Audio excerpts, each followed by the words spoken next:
Pow! Smile. Come on, pow. Pow, pow.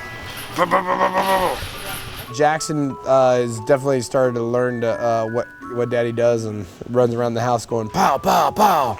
I think he'll probably be a fighter, but I'm going to try to go down a whole nother avenue for him. You should have saw him. He's ground and pound right now. Look. He takes it. He goes. He's like that right there. His old school hoist. There's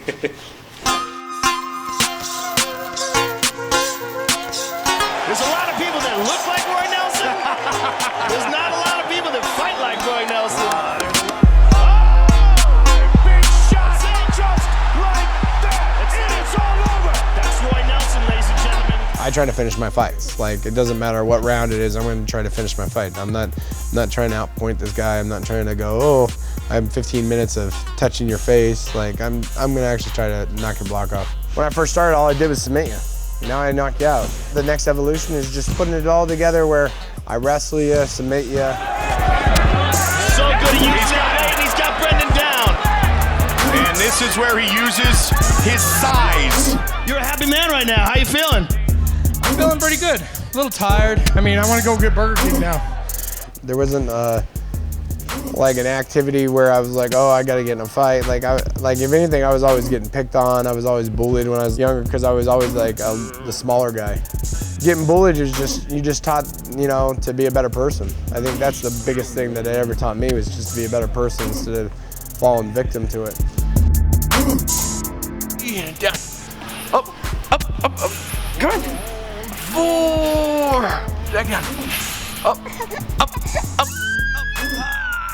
Come on, one more. The stability of having a good family is key, because after fighting, guess what you have? Your family.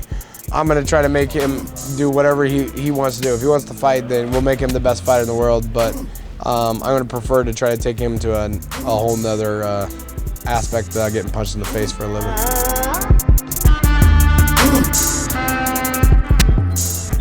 In our sport, we definitely have good days and bad days. In other major league sports, if you're over 500, you're phenomenal. You're a world-class athlete. In our sport, you have to be, you know, in that 80% to 90% percentile to be the best in the world, and that's where I fit. I think the confidence just comes from if another man can do it, I can do it. Every moron knows how to throw a punch. I mean, when you're a kid, you either punch like a girl or you punch like a man, and I was just lucky enough to be a man and throw like a man. I think the first time I saw UFC was just like anybody else. I think it was 1993, UFC 1. As soon as I saw it, I was like, oh, this is how you beat that Brazilian. And then later, the wrestling overtook MMA by a storm with Mark Coleman, Kevin Randleman. So I was already ahead of the time back then. My first 6 fights I never trained. Like, all I did was just do straight jiu-jitsu. And then ended up winning the IFL and, you know, the championships for the Grand Prix, and then holding the belt 3 times and until it went under. You know, I'm kind of like Rocky. If you just go out there and just, you know, put the hard work in, you know, you might be the next UFC champ. I try to be as honest as possible, at the same time be constructive with my criticism, with whatever it is, and not try to be negative Nancy, but at the same time try to be a realist and try to be as helpful as possible. But I work with a lot of different people. Like, I've worked with, you know, King Mo for, you know, with wrestling. You know, I help him out. At this level, all you do is just bounce ideas off of a whole bunch of other fighters. Their misconceptions would be that I don't train, which is okay too, because if I don't train, I'm just awesome at what I do without training. You know, I'm always losing weight because I always have clothes on when they see me take pictures. Then they always bitch and complain when I'm half naked, you know, the Spanx on, and then as soon as I get the clothes off, they look at me and go, ooh, where were you hiding?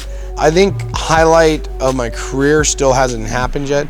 You know, it's always, like you can say, is the start. My first fight in the UFC, which would be Kimbo Slice. That'd be the first fight. Facing Kimbo is just, you know, fighting another guy. I'm an old school fighter. He's an old school fighter, where it was more who's going to show that they're the most dominant fighter out there.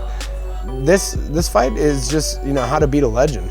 For myself, it's beating the only guy that's ever won the Pride Championship and the UFC Championship. He's the only heavyweight that's done that. the one thing about Big Nog that I don't have to worry about is he's a fighter that comes to finish. He's an old school fighter. He's a fighter that tries to finish. He's not in there for 15 or 25 minutes to go into, hey, can I outlast this guy? Or try to outpoint this guy. He's actually gonna try to, you know, choke me or knock my head off. Anytime I get a chance to fight for that belt, I'm gonna definitely take it. I think for big country over in the Middle East, in America style, would be I'm dropping bombs.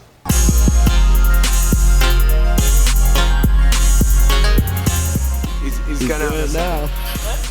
He's just going out in the sun now. Go get her! You're out of here.